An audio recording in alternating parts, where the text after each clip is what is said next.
अरे भैया, और क्यों ना कराए? कौन दुनिया में ऐसा कौन सा जीव है? देखो, अगर हम गलती से भी किसी का मलमूत्र हमसे स्पर्श हो जाए ना, तो हम आके स्नान करेंगे, फिर व्यासपीठ पे बैठेंगे, ठीक है। लेकिन अभी हम जब व्यासपीठ पे बैठे, तो यहाँ हमारे गले में क्या पड़ा है? ये किससे बनी है जानते हो? गोबर से, गाय के गोबर से। अब अगर देखा जाए तो इसमें क्या होता है, आदमी कहता अरे अरे स्पर्श कर लिया, नहाओ, स्नान करो, हाथ धो, किसी का मली तो है देखा जाए तो। लेकिन केवल एक गाय का दुनिया में ऐसा गौमूत्र है, गोबर है, जिसको अपवित्र नहीं बल्कि तुम्हारी अपवित्र घर को पवित्र करने के लिए गाय के गोबर का चौका लगाया जाता है। अपवित्रता दूर हो जाए इसलिए घर में गाय के गोबर का चौका लीपा लगाओ और फिर वहां पूजन पधराते। है कोई दुनिया में जीव तो हमें बता दो, हो तो हमें हमारी जानकारी में ना हो तो बताओ। हमने तो देखा नहीं कि जिसका मलमूत्र भी पूजा जाता। पूजा में कभी कभी ऐसा होता कि कई पूजा घर की ऐसी होती है, उसमें गौर गणपति बनाते, उसमें गोबर को विराजमान करते। तो ऐसे जीव की महिमा कौन कहेगा? इसलिए हम सब बड़े भाग्यशाली। ये तो हम लोग थोड़े स्वार्थी हैं, इसलिए हमें लगता है कि अरे ना ना ना, गाय तो क्या लाभ है, क्या घर में बोझी तो है, फिर कहाँ छोड़ेंगे, क्या करेंगे। पर हमको लगता है अगर थोड़ा स्वार्थ हट जाए हमारा तो तब समझ आएगा।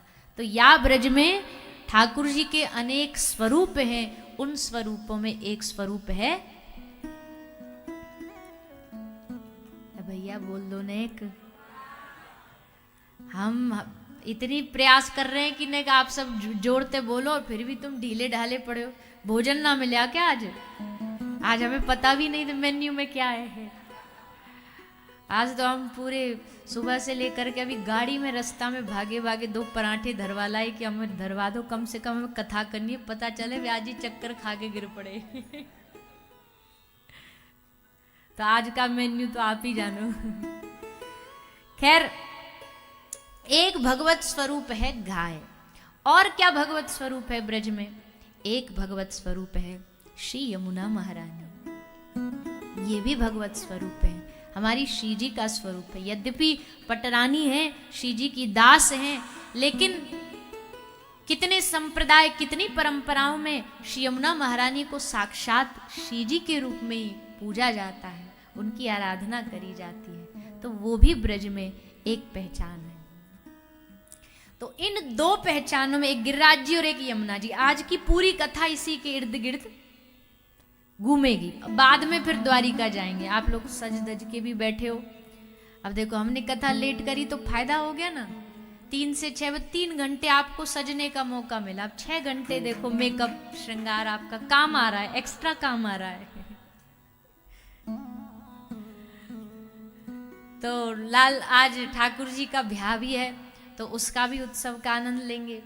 पर उससे पहले यमुना तट पर क्या क्या लीला घटित हो रही है। सबसे पहले ठाकुर जी ने कल गिरिराज जी धारण करे।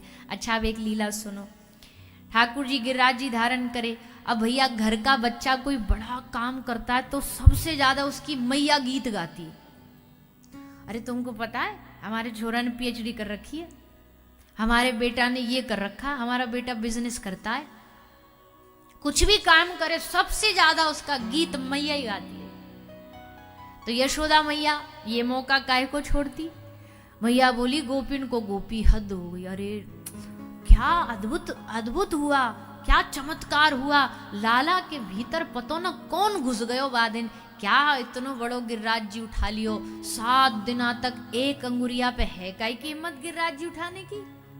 गिरिराज जी धारण कर लिए और मैया सब जगह ढिंडोरा पीटती घूम रही। अब गोपी ने 1 बार सुन ली, 2 बार सुन ली, 10 बार सुन ली। अब मैया तो 1000 बार भी कहे तो भी थकावट नहीं होती, पर सुनने वाले थक जाते हैं। सुनने वाले बोलते या के ढोरे एक ही काम है, जब आएगी बस अपनी बेटा की गुणगान गाएगी। तो गोपी बोली मैया बहुत सुन ली हमने, तेरे छोरा ने गिरिराज जी उठा लिए, गिरिराज जी उठा लिए, कौन बड़ी बात है, कौन से बड़ो काम कर दियो, गिरिराज जी उठा लिए। तो मैया बोली ऐसे कैसे बोल रही हो तुम, ऐसे कैसे बड़ो काम नहीं है, गिरिराज जी उठानो, इतना बड़ो पर्वत उठानो कोई बड़ो काम नहीं है का। गोपी बोली बड़ो काम है पर साधारण लोगन के नहीं आए। कन्हैया श्याम सुंदर के नहीं नहीं है। क्यों? बोले जाने इतनी भारी चीज उठा लियो वाकिन्या गिरिराज जी, उठाने कोई बड़ी बात नहीं है।